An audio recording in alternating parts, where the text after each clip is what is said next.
Hello everyone. जैसा कि आप जानते हैं कि सीबीएसई ने इस बार ग्रेड 9 का मैथ्स टेक्स्ट बुक जो एनसीईआरटी का था उसको चेंज किया है। तो ये जो नया बुक है गणिता मंजरी, ये 2 पार्ट में है।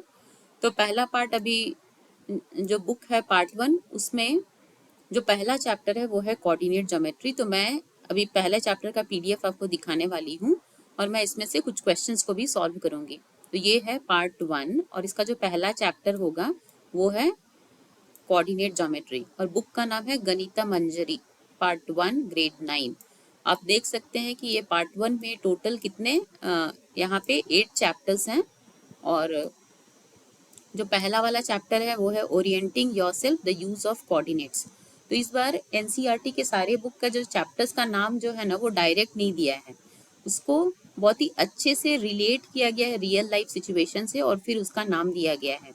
और आप जो बुक का जो एक्सप्लेनेशन भी देखेंगे ना तो उसको वो ज़्यादा से ज़्यादा उन्होंने हिस्ट्री से रिलेट करके फिर उन्होंने यहाँ पे बहुत सारा नया नया इन्फॉर्मेशन दिया है, बहुत सारे मैथमेटिशियंस का नाम भी उन्होंने यूज़ किया है जो कि आजकल के जो बच्चे हैं ना जो उसके बारे में जाने कि ये सब भी हमारे मैथमेटिशियंस थे। तो ये जो पहला वाला जो चैप्टर है इसमें टोटल 18 पेजेस हैं। और उन्होंने जो क्वेश्चन चैप्टर का जो शुरुआत किया है उसमें उन्होंने थोड़ा सा स्टोरी को डाला है।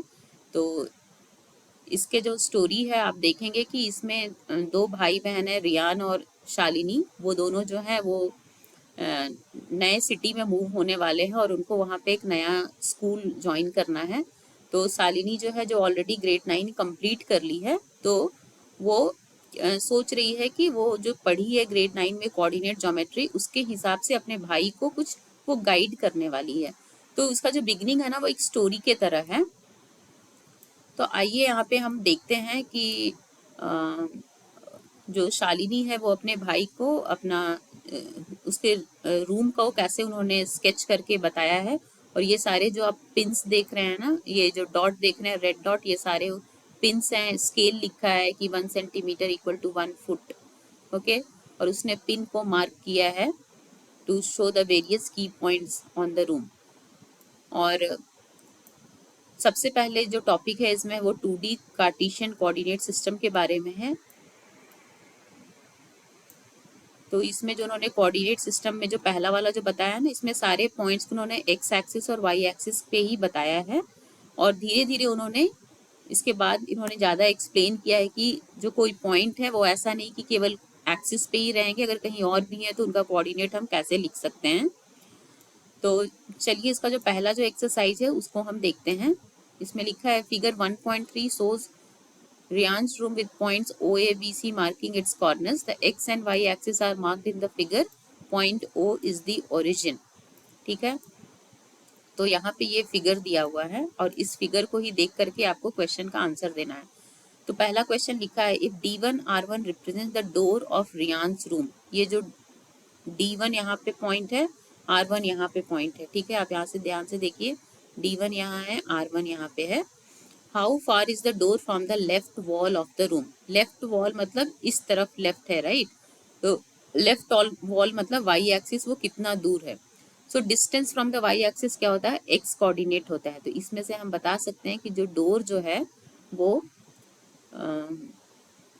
8 यूनिट्स जो है वो अवे है फ्रॉम वाई एक्सिस।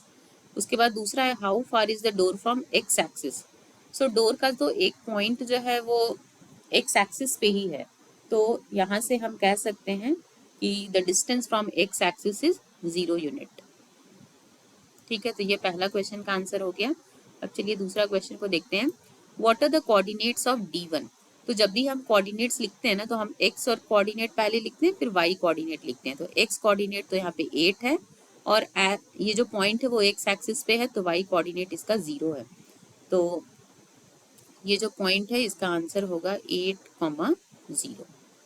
उसके बाद आप थर्ड वाला पॉइंट क्वेश्चन देखिए, इसमें लिखा है if R1 is the point 11.5, how wide is the door।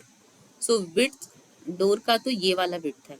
ठीक है, तो इसको फाइंड आउट करने के लिए हमें क्या करना है, जो एक्स कोऑर्डिनेट है R1 का उसको हमें सब्ट्रैक्ट करना है एक्स कोऑर्डिनेट D1 से। सो 11.5 - 8 अगर हम करेंगे 11.5 माइनस 8 तो हमारा आएगा 3.5 यूनिट्स।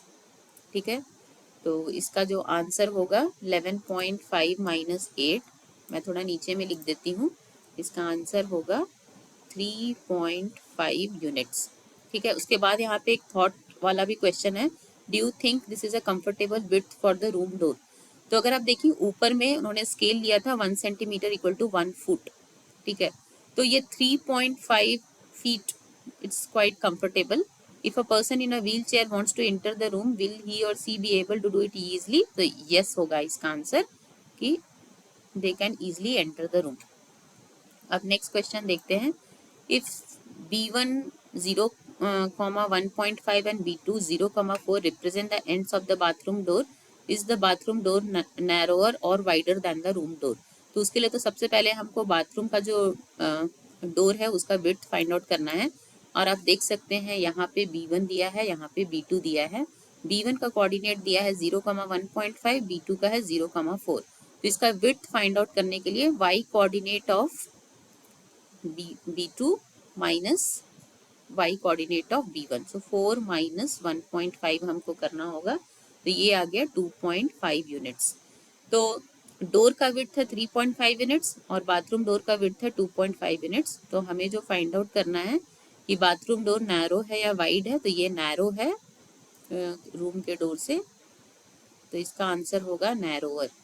तो आज के वीडियो में मैं बस इतना ही बता रही हूँ, और नेक्स्ट वीडियो में और हम आगे क्वेश्चंस को सॉल्व करेंगे।